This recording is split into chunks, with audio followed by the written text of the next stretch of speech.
Hey, what's up? So, quick disclaimer, I'm not black, I'm Korean. Anything I say in this video is not to insult any group of people or to say that any race shouldn't be in media. This is just my opinion on recent drama. So, why am I saying this though? Well, recently there was an art of a Splatoon character drawn by B-Cub. I probably butchered that actual way you pronounce it, but that's besides the point. Based on the art, it's fine. It's a normal drawing.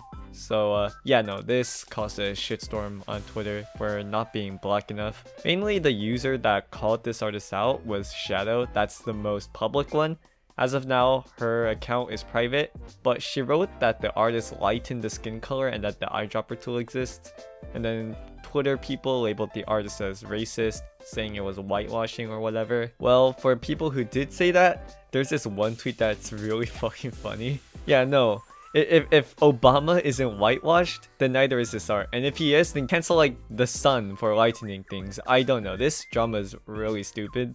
Anyways, the artist was attacked, and then Twitter users with brain cells showed up and defended the artist.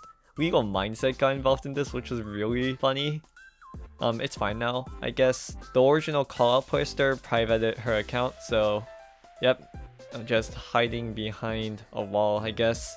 Now, why am I talking about this? Well, case in point, I don't really like users and virtue signalers like this. This may be the only video I make on this because Ref says Desu takes most of the monopoly here on Twitter and on YouTube, I think. But by attacking artists, you make them not want to draw that type of art anymore. It's that simple. You're just shooting your own foot. It's really crazy. Also, most anime characters are from Asia, so if I remember correctly, in America, we're technically still a minority, I believe.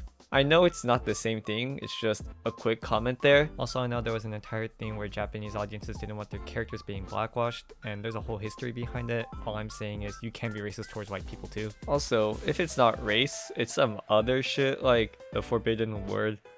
Lollies. Whoa. Like, I get it, some people find it weird. It's even looked fairly down upon in Japan, like, they also, like, think it's weird too, by the way. But at the end of the day, it's a fucking drawing. Sure, if you're like a 40-year-old man getting turned on by Klee or something, then it's pretty weird. No, it is weird, I'll admit. But if you just don't like children, like real children, then it should be fine. That's what I'm saying. It's a drawing. I feel like we should go after actual pedophiles instead of people that we label as pedophiles that aren't even pedophiles by law. Also, quick side note, I know the definition of loli comes from the book Lolita by some European author, and in the contents of that book, it is the standard textbook version of pedo, but the word has been passed down a lot in Japan, especially because Europe to Asia languages kind of don't match, and maybe the term's been watered down a lot. There's a lot of debate actually about it, like what the word loli actually means, and that's just what happens with languages and words as time goes on. Like, we're living in an era where Riz is actually in the Webster dictionary, so anything can happen really. Anyways, that's my 2 cents on the topic. Why am I talking about this? Well, there's this account called Chibi Reviews. I've never watched him personally. Maybe I have like one video like 2 years ago maybe, but he was attacked more times than he deserves. Like, he had a picture of his house sent to him, pictures of his brother's fucking grave. His DeviantArt was recently hacked and the hackers planted CP to his page to prove something.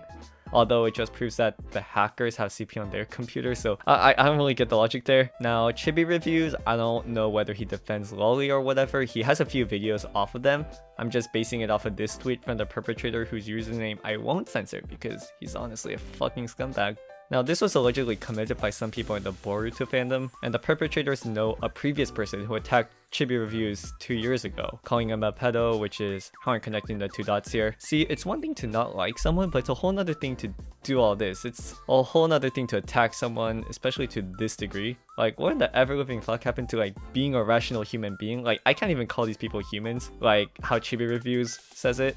Luckily, these worthless harassers are complete idiots and have spewed enough information, and now they can get sued, and they are probably getting sued. And apart from blatantly streaming their faces and shit, the Boruto community is so small, it's probably not even that hard to find them anyways. So hopefully they get punished, and it's hopefully the worst punishment possible for the laws they broke and all of this. Anyways, that's all I have to say for now. I linked Chibi Reviews 3 videos on this situation in the description below, although URLs don't work right now. See y'all next time when I upload. Probably not frequently.